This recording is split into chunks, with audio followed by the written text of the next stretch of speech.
مراد آباد میں ایک بڑے شاعر گزرے ہیں، جگر مراد آبادی رحمۃ اللہ علیہ، بڑے شاعر تھے، عمدہ غزل کہتے تھے، استاد الشعراء تھے، سارے شعراء ان کو اپنا استاد سمجھتے تھے۔ مگر اللہ کی شان دیکھیں کہ اس بندے کو شراب کی عادت پڑ گئی تھی، اور وہ کھلے عام شراب پیتا تھا، ڈرتا جھجکتا نہیں تھا، مشہور شرابی تھا، مگر تھے بہت ذہین اور بڑے اچھا کلام کرنے والے تھے۔ اس زمانے میں ایک وزیر تھے عبدالرب نشتر، وہ بھی شاعر تھے، نشتر ان کا تخلص تھا۔ ایک مرتبہ ان کے دفتر میں جگر مراد آبادی ملنے کے لیے گئے۔ اب ظاہر میں ان کے کپڑے بھی میلے کچیلے اور عام سے تھے، اور حیثیت بھی کوئی نہیں تھی، تو ان کے جو اٹینڈنٹ تھا اس نے دیکھا تو اس نے کہا کہ بھائی وزیر صاحب اپنے دفتر میں مصروف ہیں اور وہ تو اس طرح عام بندوں سے نہیں ملا کرتے۔ جگر صاحب نے کہا کہ یہ چھوٹی سی پرچی ہے، یہ انہیں دکھا دو، مجھے اجازت مل جائے گی۔ وہ خادم بڑا حیران ہوا، یہ کون بندہ ہے بھائی جو اتنے دعوے سے کہہ رہا ہے؟ انہوں نے کاغذ کی چھوٹی سی پرچی پر ایک مصرع لکھا، نشتر سے ملنے آیا ہوں میرا جگر تو دیکھ، نشتر سے ملنے آیا ہوں میرا جگر تو دیکھ۔ اب اس میں نشتر صاحب کا نام بھی آ گیا تھا اور جگر صاحب کا بھی نام آ گیا تھا اور مقصد بھی بتا دیا گیا تھا۔ اس نے جا کے جیسے ہی وہ پرچی عبدالرب نشتر کو دی تو وہ تو کھڑے ہو گئے، اچھا جگر صاحب مجھے ملنے آئے ہیں۔ خود باہر آئے اور جگر صاحب کو لے کر اپنے دفتر میں جا کر بٹھایا اور پھر ان سے گفتگو کی۔ تو شعراء کی دنیا میں ان کا بڑا مقام تھا۔ اللہ کی شان دیکھیں، اللہ سبب بنانے والے ہیں کہ اس زمانے میں اجمیر شریف میں ایک نعتیہ مشاعرہ ہوا، اور جو نعتیہ مشاعرہ تھا وہ بڑے پیمانے پہ تھا، یعنی جیسے بین الاضلاعی مقابلے ہوتے ہیں نا کہ پورے ملک سے شعراء کو بلاؤ۔ اب جو انتظام کرنے والے تھے وہ اس بات پہ حیران تھے کہ ہم جگر کو نعت پڑھنے کے لیے بلائیں یا نہ بلائیں۔ کچھ کہتے تھے کہ وہ شرابی ہیں، ان کو نہیں بلانا چاہیے، کچھ کہتے تھے کہ وہ مشاعرہ کیسا جس میں اتنا بڑا شاعر نہ ہو، تو اختلاف رائے ہو گئے۔ بالآخر منتظمین نے فیصلہ کیا جرأت مندانہ کہ نہیں، ہم ان کو بلائیں گے اور ان کو کہیں گے کہ وہ بھی نعت پڑھیں۔ اب انہوں نے جگر مراد آبادی کو اپنی ریکویسٹ پہنچا دی کہ جی ہم مشاعرے کی دعوت دیتے ہیں، آپ آئیں اور نعت پڑھیں۔ جگر صاحب نے نہ تو کر دی، مگر حیران تھے کہ مجھ جیسا شرابی، مجھ جیسا گناہگار، مجھ جیسا سیاہکار اور نبی اکرم کی شان میں کلام لکھے اور ان کی شان میں کلام پڑھے، میرے منہ کو زیر کیسے دیتا ہے؟ پھر ان کے دوستوں نے ان کو مجبور کیا، مگر ان کو تو نعت لکھنے سے کوئی انس ہی نہیں تھا۔ غزل لکھتے تھے، عورت کے حسن و جمال کو بیان کرنے میں بڑی مہارت تھی۔ انہوں نے ارادہ کر لیا نعت لکھنے کا، روز نعت لکھنے بیٹھتے اور بے اختیار غزل لکھ بیٹھتے، نعت لکھنی شروع کرتے اور غزل لکھ دیتے، پھر لکھے ہوئے کو کاٹتے، لکھتے کاٹتے، لکھتے کاٹتے، کئی دن گزر گئے۔ ایک اذیت تھی ذہنی کہ میں اس قابل نہیں کہ مجھے نبی علیہ السلام کی شان میں کچھ لکھنے کی سعادت ملے۔ سمجھتے تھے کہ یہ میرے گناہوں کا وبال ہے۔ پھر اللہ کی شان دیکھیں کہ ایک دن ایک مصرع بن گیا اور پھر تو جیسے راستہ ہی کھل جاتا ہے۔ ایسی بارش ہوئی مضمون کی کہ انہوں نے ایک مجلس میں نعت لکھ ڈالی اور ارادہ کر لیا کہ میں جاؤں گا اور نعت پڑھوں گا۔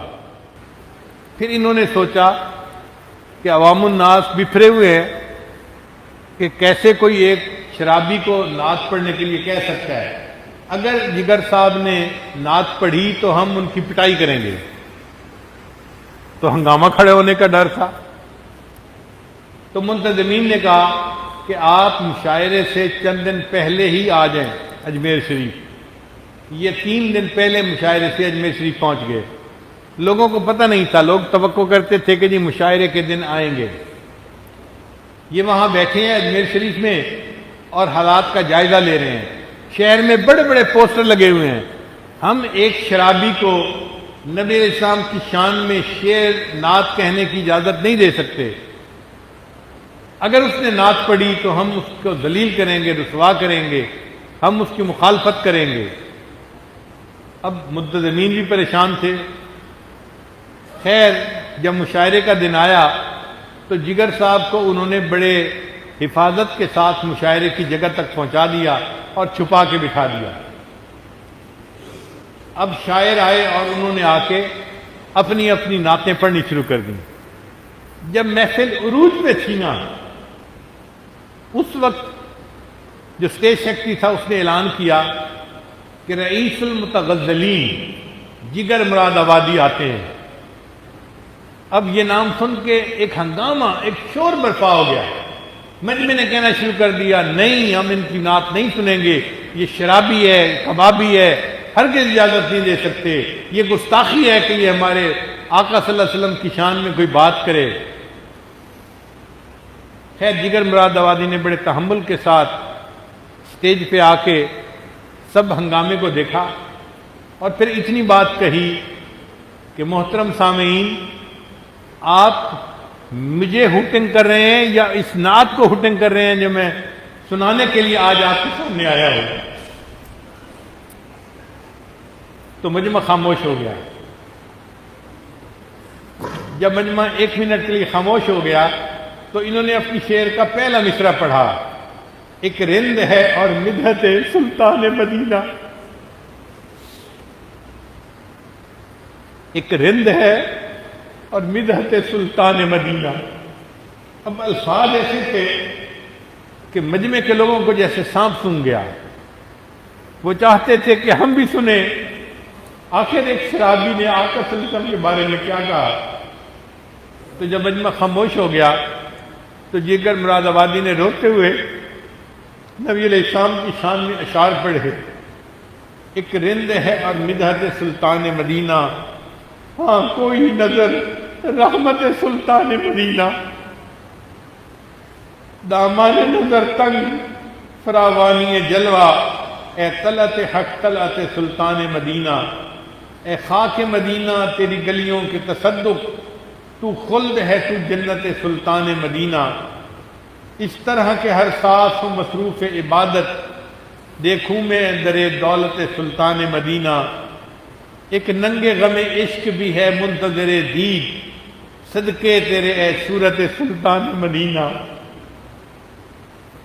کونین کا غم یاد خدا اور شفاعت، دولت ہے یہی دولت سلطان مدینہ.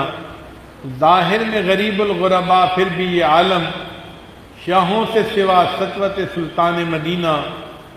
اس امت عاصی سے نہ منہ پھیر خدایا، نازک ہے بہت غیرت سلطان مدینہ. کچھ ہم کو نہیں کام جگر اور کسی سے، کچھ ہم کو نہیں کام جگر اور کسی سے، کافی ہے بس ایک نسبت سلطان مدینہ. کافی ہے بس ایک نسبت سلطان مدینہ. اب جب یہ انہوں نے نعت پڑھی تو مجمع تو حیران تھا کہ اللہ نے ایک شرابی کے زبان سے کیسی عجیب باتیں کہلوا دی. یہ باتیں تو کوئی عاشق صادق ہی کہہ سکتا ہے نا. کچھ ہم کو نہیں کام جگر اور کسی سے، کافی ہے بس ایک نسبت سلطان مدینہ. خیر جگر مراد آبادی بھی خوش تھے اور باقی شعراء بھی خوش تھے. مشاعرے کے بعد جگر مراد آبادی کی ملاقات ہوئی حضرت مجذوب رحمۃ اللہ علیہ سے. حضرت مجذوب رحمۃ اللہ علیہ اس زمانے میں گریڈ 22 کے آفیسر تھے، سیکٹری لیول کے، ڈائریکٹر لیول کے آفیسر تھے، مگر داڑھی تھی، سادہ لباس پہنتے تھے اور مولوی ٹائپ بندے تھے. تو جگر مراد آبادی نے دیکھا تو انہوں نے پوچھا، مجذوب تم تو مسٹر تھے، تمہاری ٹر کیسے مس ہو گئی؟ مجذوب تم تو مسٹر تھے، انگریزی تعلیم یافتہ تھے، تم تو مسٹر تھے، تمہاری ٹر کیسے مس ہو گئی؟ تو حضرت مجذوب رحمۃ اللہ نے فرمایا کہ مجھے ایک اللہ والے کی صحبت نصیب ہوئی اور اس کی صحبت سے میری ٹر مس ہو گئی. تو جگر مراد آبادی نے کہا کہ کیا میری بھی ملاقات ہو سکتی ہے؟ ان کا ہاں، میں ان سے اجازت لے کے ملاقات کروا سکتا ہوں۔ جگر مراد آبادی نے کہا کہ میری 2 شرطیں ہیں۔ ایک شرط تو یہ کہ میں آؤں گا تو چونکہ پینا میری عادت بن چکی ہے، اب اس کے بغیر میں رہ نہیں سکتا، تو میں وہاں بھی جا کر پیوں گا، یہ شرط ہے میری۔ چنانچہ خواجہ مجذوب رحمۃ اللہ نے حضرت اقدس تھانوی رحمۃ اللہ سے پوچھا کہ حضرت، ایک شاعر ہے، شرابی ہے، مگر آپ سے ملنے کا خواہش مند ہے، شرط یہ لگاتا ہے کہ میں آؤں گا تو میں وہاں بھی پیوں گا، رات کو پیے بغیر میرا گزارا نہیں ہوتا۔ حضرت تھانوی رحمۃ اللہ نے فرمایا ہاں وہ آئیں، ہم ان کو خانقاہ میں نہیں ٹھہرائیں گے، کیونکہ خانقاہ تو پبلک پلیس ہے، پبلک پلیس پر ایسا گناہ نہیں کر سکتے، میں ان کو اپنا گھر ٹھہراؤں گا۔ گھر میں تو کافر بھی مہمان رہ سکتا ہے، اور کافر اپنا کفر کرے یہ اس کا معاملہ ہے، اگر گھر میں رہ کر وہ شراب پیئیں گے تو شرعاً ہمارے اوپر وبال نہیں آئے گا۔ چنانچہ مجذوب رحمۃ اللہ علیہ کی وساطت سے جگر مراد آبادی کو حضرت اقدس تھانوی رحمۃ اللہ کی صحبت میں جانا نصیب ہو گیا۔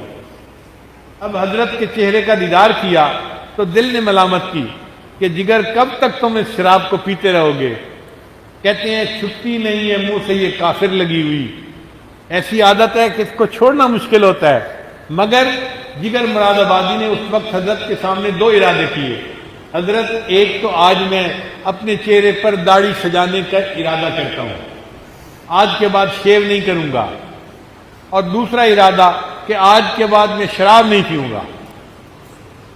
بن کہے اللہ والے کی صحبت کی برکت سے اللہ نے توبہ کی توفیق عطا فرما دی۔